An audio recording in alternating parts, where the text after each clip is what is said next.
On this episode of Sign Dawgs, we are talking to Tone Shop Guitars in Southlake, Texas. They have a new location. They have an unusual storefront shape, so they kind of need to do signs on two elevations. We want channel letters, but they also have a sloped roof, which causes kind of a problem for our signs. Let's see what we come up with. Every day we look at signs. Some are beautiful, others not so much. For a business, any business, a good sign is crucial. So where does a good sign come from? Who creates these tantalizing works of art? In the Dallas-Fort Worth Metroplex, it's done right here by the people at Signs Manufacturing, the people we call the Sign Dawgs. Today we're going to talk about my customer Jay with Tone Shop Guitars over in Southlake. So what Tone Shop basically is, of course, a guitar store. I did talk to Jay, and they do actually sell used guitars, but also brand new guitars. I think one thing that caught my eye when I got there is the Eddie Van Halen guitar that he had in there. Caught my eye right away, and we had a little bit of conversations about that, and then we started talking about musicians and different lead guitars from different bands. So Jay has a lot of knowledge about what he's doing there, selling used and brand new guitars. One of the things that we have a love-hate relationship about is all the problems that come along with all these different types of storefronts. No two customers are alike. Everybody has their own little something that we have to figure out how to work around. With Tone Shop Guitars, they've got this sloped wall that we're trying to mount vertical channel letters on, and it kind of causes a problem.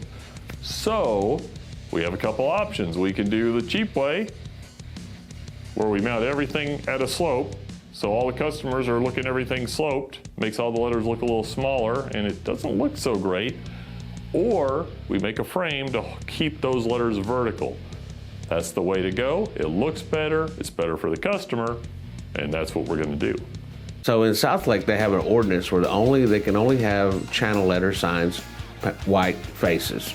So not a lot of design there going on there, but I want to make sure that he can be seen with the eastbound traffic. He feels like by the time they get to his building, they've already passed it, and the sign facing the traffic not good with the speeds that people are going. Something that we tend to not really be super jazzed about when we're talking about new signs is the structure that holds the sign in place. It's necessary, but you don't really want to make it front and center. So in a case like this, we have a raceway that holds all the wiring for the letters, and it's holding the sign upright, and we have multiple layers of lettering.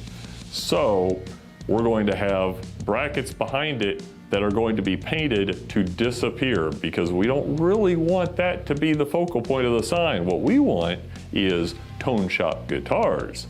So the rest of it's going to be designed to be as invisible as possible and disappear in the background, which is what they need to do in new signs. Caution to the wise. If you are trying to get a location for your business, there are several things that we have learned over the years that will stand you in really good stead, save you a lot of time, a lot of money.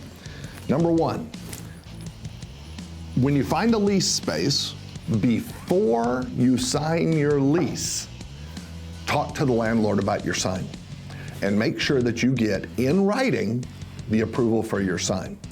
The reason I say this is, once you've signed the lease, the landlord owns you. You are now contractually obligated to pay for that space for a period of time, whether or not you have a sign, whether or not your sign is good for you. But before you sign the lease, the landlord, you own him, because he wants you to sign that lease. Negotiate it then. You will get a much, much better deal.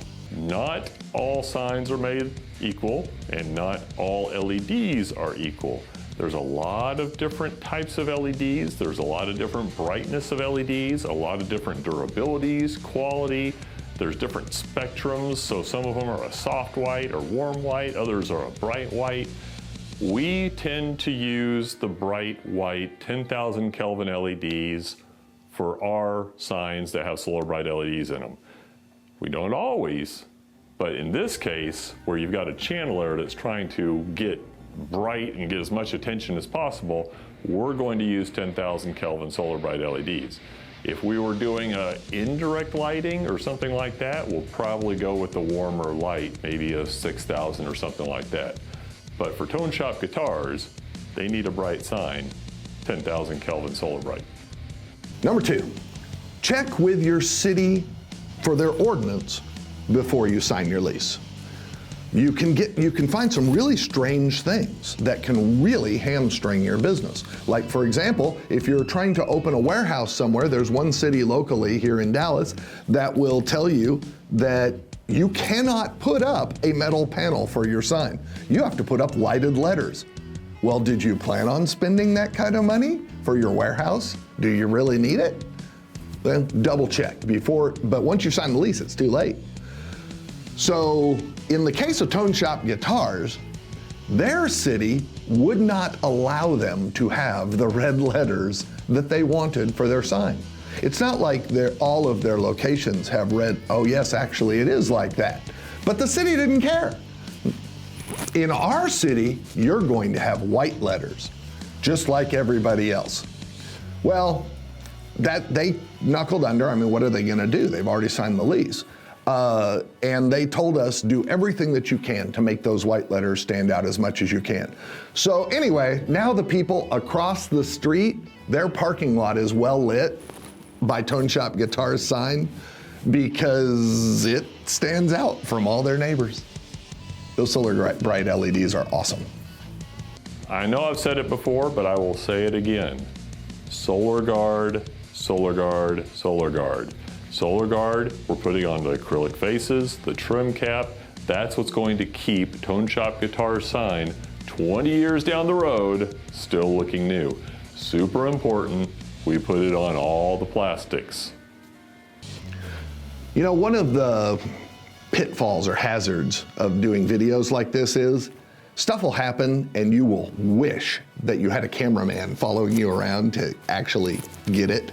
Most of the time you'd be wanting to shoot the cameraman in the head, but you know, sometimes, yeah. So I had to stop by Tone Shop Guitars, the guys were doing their install and that, I just had to drop something off to them. And I really wish that I had a video of it because I have never seen a guy so giddy. Fact